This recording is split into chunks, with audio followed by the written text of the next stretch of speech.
एक समय की बात है, एक सुंदर सी चिड़िया रहती थी।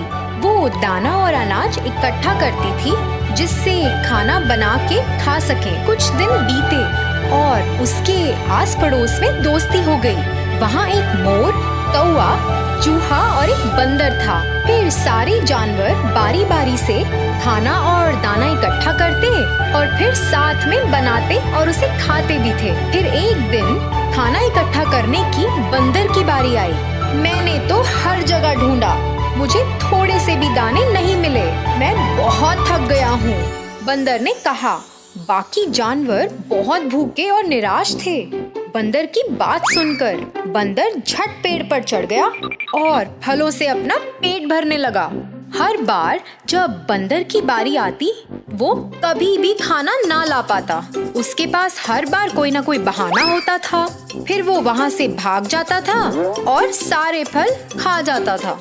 बाकी जानवरों ने ये सब देखा और वो बंदर को सबक सिखाना चाहते थे। बंदर गरम खाना नहीं खा पाता था और चिड़िया को ये बात पता थी। अक्सर वो खाने को उसके लिए ठंडा करती थी और उसे हर दिन देती थी।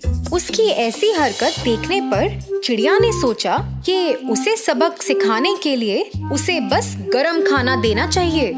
अगले दिन खाने को इकट्ठा करा गया, फिर पकाया और गरम गरम सबको दिया गया। बंदर चिड़िया के पास आया और बोला, मेरा खाना कहाँ है?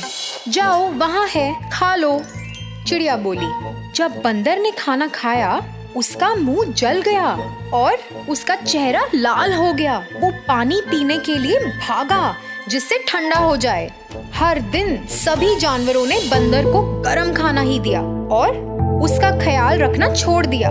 सबने अपने काम से मतलब रखा और बंदर को उसके हाल पे ही छोड़ दिया। जब बंदर की दाना लाने की बारी होती, वो सब उसकी राह ना देखते। सभी जानवर एक एक कर जाने की बजाय साथ में खाना लेने जाते। बंदर को समझ आ गया कि सब उसे नजरअंदाज कर रहे हैं और उसे उसके किए की सजा दे रहे हैं। उसे बुरा लगा और फिर चिड़िया ने उसे देखा।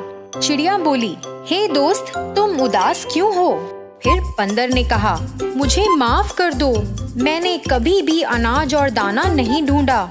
मैंने पहले भी तुम्हें झूठ बोला है। फिर चिड़िया ने कहा, मुझे पता है तुमने कभी भी खाना नहीं ढूंढा, बस हमें झूठ बोला है। तुम्हें पता था फिर भी तुम रोज मुझे खाना देती थी? बंदर ने पूछा। फिर चिड़िया ने उत्तर दिया, हाँ, मुझे पता है, पर मैं चाहती थी कि तुम्हें अपनी गलती का एहसास हो, तभी हम तुमसे अच्छे से बात नहीं करते थे और तुम्हारी राह भी नहीं देखते थे। मुझे उम्मीद है तुम्हें तुम्हारी गलती का एहसास हो गया होगा। ध्यान रहे कि तुम हमारी दोस्ती को ध्यान में रखकर ऐसा कुछ भी दोबारा मत करना। तो बच्चों, इस कहानी का शीर्षक है कि अपने दोस्तों को अपने स्वार्थ के कारण कभी भी झूठ नहीं बोलना चाहिए। धन्यवाद बच्चों।